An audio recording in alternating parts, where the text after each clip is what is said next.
Урия поздравляет сегодня дорогого гостя. Мы желаем, чтобы ваша кровь кипела, как вулкан, чтобы душа светилась, как в небе светит солнце, и пусть ваше самое сокровенное желание исполнится. Поднимем бокалы за нашего дорогого гостя. Это для вас.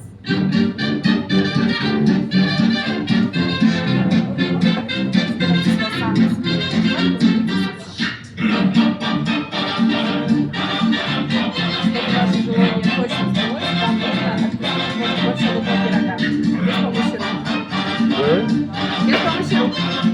Без помощи рук. Руки.